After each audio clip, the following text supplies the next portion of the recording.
Irrésistiblement, quand je goûte du beau, j'ai envie de faire du beau. Pas vous? Quand j'entends d'excellents musiciens comme ceux de notre festival, je suis plein d'admiration et je me dis que j'aimerais jouer d'un instrument ou chanter comme ils savent si bien le faire. Ce n'est pas seulement la technique qui me touche et m'attire, c'est surtout la beauté. En goûtant du beau, on a envie de faire du beau, vous ne trouvez pas? Alors, en entendant les musiciens faire du beau, j'ai envie de leur demander « Apprenez-moi la musique ». Comme les disciples qui demandent aujourd'hui à Jésus « Apprends-nous à prier ». Un grand désir jaillit de leur cœur. Pourquoi? Parce qu'ils ont vu Jésus prier. Ça devait être tellement beau de voir Jésus en prière. Peut-être le plus bel acte qu'on ait jamais vu sur cette terre, Jésus en prière. Devant tant de beauté, il n'est pas étonnant que les disciples aient eux aussi le désir de faire du beau en priant. Ils ont envie de prier beau. Alors ils demandent à Jésus de leur apprendre à prier, comme lui-même prie le Père dans l'Esprit, une prière de toute beauté. Tiens, la beauté. N'est-ce pas justement cela l'essentiel de notre prière? Non pas une prière pour convaincre Dieu, car lui-même l'a promis. Demandez, on vous donnera. Nous n'avons pas à prier de manière inquiète, pas plus qu'à chercher des arguments persuasifs pour espérer fléchir le cœur de Dieu. Non. Je crois plutôt que nous avons à prier pour faire du beau, comme le Seigneur lui-même est beau et fait du beau. Et c'est ce désir de beauté dont il peut se saisir comme notre plus belle offrande pour exaucer nos prières. Sincèrement, vous qui étiez là ces derniers jours, tout au long de cette semaine de festival, c'était beau de vous voir prier. Pendant l'adoration ou le chapelet, à la messe ou au cours des veillées, par la louange ou la supplication, qu'est-ce que c'était beau de vous voir en prière. De même pour vous qui nous avez rejoints ce dimanche, depuis le début de cette Eucharistie, c'est beau de vous voir prier, en chantant, en demandant pardon, en proclamant la gloire de Dieu, en écoutant sa parole. Qu'est-ce que c'est beau de vous regarder. On a de la chance, nous, d'être là. On vous voit prier, et forcément on se dit, Dieu que c'est beau. Alors bien sûr, ce qui se vit dans le cœur doit être beau, mais ce qui se vit dans l'assemblée doit l'être tout autant. Et vous avez tous la mission d'y veiller, faire ensemble du beau, faire de notre prière commune une œuvre belle. Ce devoir incombe à chacune et chacun d'entre nous et à nous tous ensemble. Et donc ce grand désir ne doit jamais nous quitter, quelles que soient les modalités et les temps de nos prières, faire du beau en priant. Voyez, face à toutes les laideurs du monde, nous avons là une force de résistance, la beauté de notre prière. Face à tout ce qu'il y a d'abject dans nos propres péchés, nous avons là une force de résilience, notre prière personnelle et communautaire qui harmonise toujours davantage nos âmes et le monde à la beauté de Dieu. Alors bien sûr, une fois rentrés chez vous, vous n'aurez plus forcément la beauté du cadre de montagne qui nous environne, vous n'aurez plus la beauté des chants du festival et de la communauté des sœurs. Vous n'aurez pas la beauté de décoration de ce chapiteau, ni la beauté d'être réunis ensemble ici pour former un seul cœur, mais il vous restera la beauté de la prière. Où que vous alliez, quoi que vous fassiez, il vous restera cette force de résistance à la laideur qu'est la beauté de la prière.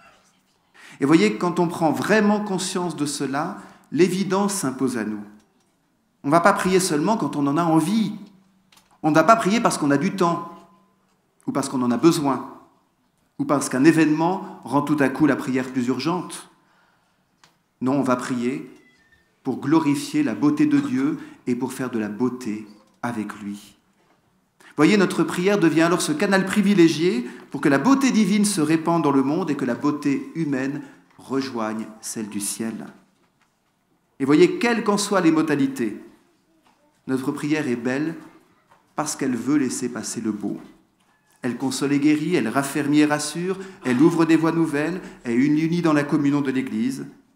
La prière fait du beau parce qu'elle fait battre nos cœurs un peu plus à chaque fois au rythme du cœur beau de Jésus. Alors le Seigneur nous appelle tous, frères et sœurs, à prier comme un prolongement de sa beauté à lui. Ça vous dit ? Ah, devant tant d'enthousiasme. Je vais vous proposer qu'on prenne ensemble aujourd'hui un engagement de prière. Attention, non pas quantitatif, ni par une modalité particulière, ça c'est au discernement de chacun, mais je vous propose qu'ensemble, nous prenions aujourd'hui l'engagement de prier beau, c'est-à-dire de faire de chacune de nos prières comme une œuvre d'art. Ça vous dit d'être des artistes de la prière ? Alors je vais vous proposer pour ça quelques pistes, en regardant comment un artiste laisse la beauté s'exprimer à travers lui. D'abord, un artiste, c'est quelqu'un qui sait contempler avant de peindre une toile, avant de creuser une pierre, avant de jouer une partition. L'artiste doit d'abord voir, percevoir, recevoir. Or, souvent dans la prière, sans doute, nous manquons de prendre le temps de recevoir. Nous voulons faire, de manière parfois obsessionnelle, dans toute notre vie et même dans la prière. D'où cette question essentielle à la vie spirituelle. Prenez-vous vraiment le temps de recevoir ? C'est indispensable pour faire de nos prières des œuvres d'art. Et puis un artiste, c'est aussi quelqu'un qui arrive à concilier son intelligence, son expérience et son affectivité. Pour prier beau, n'est-ce pas ce à quoi nous devons veiller nous aussi ? Concilier la raison, l'expérience et l'affectivité, en ne laissant pas de côté notre part affective, émotionnelle, intuitive, mais en n'abdiquant pas non plus notre raison, ni notre attention à ce que notre expérience grandisse au fur et à mesure du temps. Vous voyez, une prière sera d'autant plus belle qu'elle harmonisera toujours plus les différentes composantes de notre être, au lieu d'en négliger certains. Cette semaine, au cours du festival, nous avons prié beau parce que c'est tout notre être qui s'est mis à prier. Pas seulement notre âme, mais notre corps aussi, et le corps que nous formons ensemble.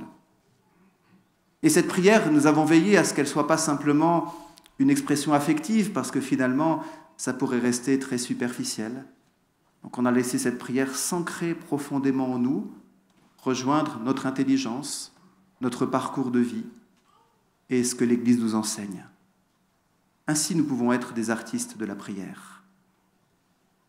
Troisième piste pour faire de notre prière une œuvre d'art, c'est d'être à l'écoute de ce qu'il y a d'original en nous. Vous savez, il n'y a pas d'artiste sans originalité.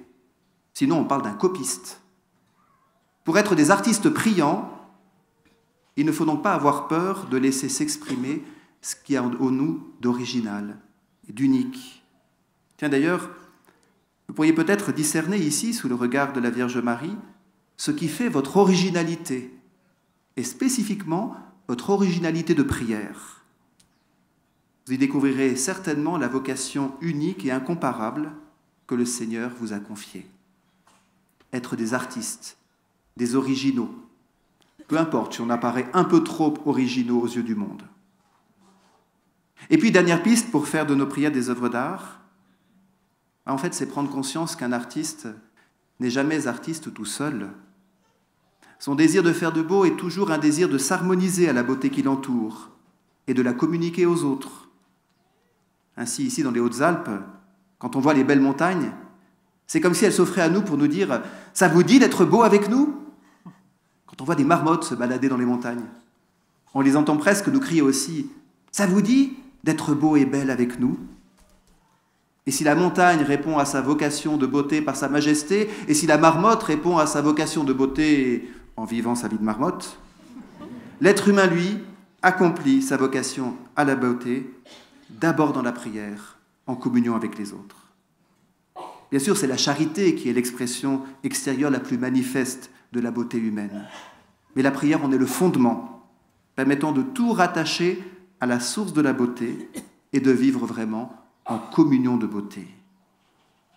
Alors vous qui partez aujourd'hui du festival marial, comme vous qui êtes montés au lot ce dimanche, ou qui êtes unis à nous par les moyens de communication, tous nous pouvons rendre notre monde plus beau par notre prière belle. Il y a quantité de manières d'y contribuer, bien sûr. depuis l'attention aux plus pauvres, jusqu'à la démarche artistique, la fidélité aux engagements, l'affirmation des convictions. Tout cela rend notre Église et notre monde plus beau. Mais en voyant Jésus prier et en lui demandant « Apprends-nous à prier », les disciples nous font comprendre que la beauté d'entre les beautés, la source de la beauté, c'est de prier beau comme Jésus. Comme Jésus, avec Jésus, tous ensemble, dans la communion de l'Église. Impossible alors de jamais nous lasser de prier. Impossible de renoncer à prier. Impossible de dire « Désolé, moi je n'ai pas le temps ». On a toujours le temps de faire du beau. Et si on ne l'a pas, c'est qu'il faut revoir les priorités de la vie. Nous avons toujours le temps de faire du beau. À chaque fois se concrétise la parole du psaume 26, que vous pourriez vous répéter sur votre chemin de retour. Une chose que je demande. S'il fallait demander une seule chose au Seigneur de toute votre vie, tiens, qu'est-ce que ce serait? Une seule chose que je demande, dit le psalmiste, habiter la maison du Seigneur tous les jours de ma vie pour admirer le Seigneur dans sa beauté et m'attacher à lui. Admirer le Seigneur dans sa beauté et m'attacher à lui, c'est cela prier. Et prier ainsi, Dieu que c'est beau. Amen.